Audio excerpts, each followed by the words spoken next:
माता सती द्वारा श्री राम की परीक्षा। ये कथा त्रेता युग की है, जब भगवान श्री राम अपनी पत्नी माता सीता और छोटे भाई लक्ष्मण के साथ वनवास भोग रहे थे। उसी समय लंका का राक्षस राजा रावण माता सीता का हरण करके उन्हें अशोक वाटिका में ले गया। माता सीता की खोज में श्री राम और लक्ष्मण जंगल जंगल भटक रहे थे। भगवान शिव और माता सती का विचरण।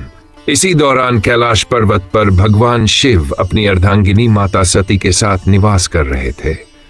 भगवान शिव सर्वज्ञ, त्रिकालदर्शी और परब्रह्म हैं। वे जानते थे कि श्री राम परमब्रह्म परमात्मा विष्णु के ही अवतार है और इस धरती पर धर्म की स्थापना तथा अधर्म के विनाश के लिए आए हैं। एक दिन माता सती ने भगवान शिव से कहा, स्वामी, मैंने सुना है कि अयोध्या के राजकुमार श्री राम अपनी पत्नी सीता को खोजते हुए वन वन भटक रहे हैं। क्या यह सच है कि वे साक्षात भगवान विष्णु के अवतार हैं? भगवान शिव ने उत्तर दिया, सती, श्री राम कोई साधारण मानव नहीं है। वे स्वयं नारायण के अवतार हैं।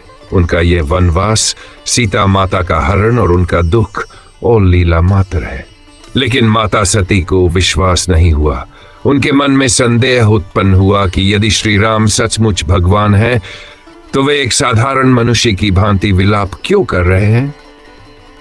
वे अपनी पत्नी के वियोग में क्यों दुखी हो रहे हैं? भगवान शिव उनके मनोभाव को समझ गए, किंतु उन्होंने माता सती की परीक्षा लेने की इच्छा देखकर उन्हें रोकना उचित नहीं समझा। माता सती की परीक्षा। माता सती ने अपने मन में विचार किया कि वे स्वयं जाकर श्री राम की परीक्षा लेंगी। उन्होंने अपने योग बल से स्वयं को माता सीता के रूप में परिवर्तित कर लिया और श्री राम के पास पहुंची। श्री राम ने जैसे ही माता सती को देखा, वे मुस्कुराए और उन्हें प्रणाम करके कहा, माता, आप यहां किस उद्देश्य से आई हैं? माता सती यह सुनकर चकित रह गई। उन्होंने सोचा कि वे सीता के वेश में हैं।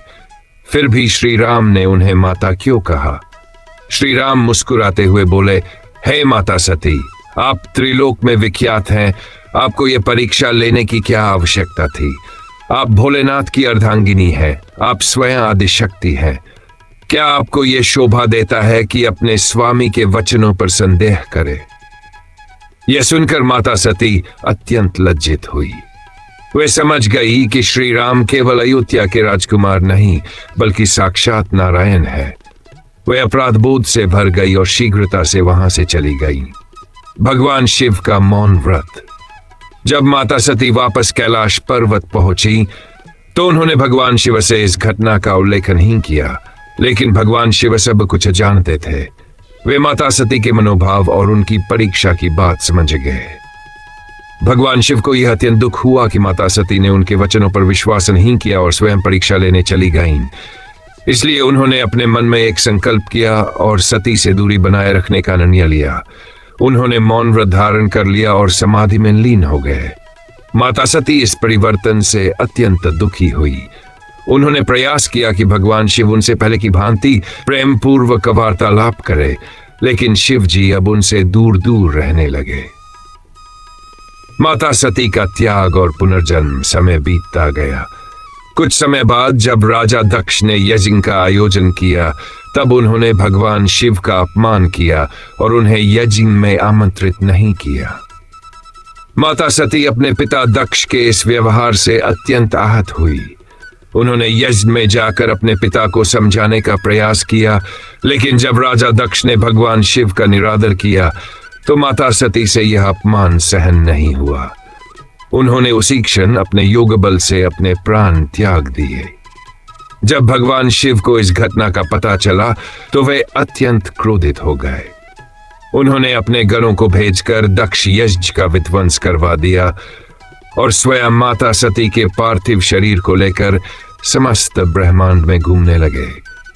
बाद में भगवान विष्णु ने अपने सुदर्शन चक्र से माता सती के शरीर को विभाजित कर दिया, जिससे 5 अंश शक्तिपीठों की स्थापना हुई। माता सती ने पुनः हिमालय राज के घर में पार्वती के रूप में जन्म लिया और कठोर तपस्या करके भगवान शिव को पुनः अपने पति रूप में प्राप्त किया। कथा का संदेश। इस कथा से हमें यह शिक्षा मिलती है कि भगवान की लीला को समझ पाना साधारण मानव के लिए संभव नहीं। विश्वास और श्रद्धा ही परम सत्य की ओर ले जाती है। माता सती ने भगवान शिव के वचनों पर संदेह किया, जिसका परिणाम उन्हें भोगना पड़ा। अतः हमें अपने गुरु और ईश्वर के वचनों पर पूर्ण श्रद्धा रखनी चाहिए और व्यर्थ में उनकी परीक्षा लेने का प्रयास। अगर आपको रामायण की ये अद्भुत कथा पसंद आई तो हमारे चैनल को सब्सक्राइब करें और वीडियो को लाइक करना ना भूलें। हम आपके लिए ऐसी ही रोचक और प्रेरणादायक कहानियां लाते रहेंगे। जय श्री राम। हर हर महादेव।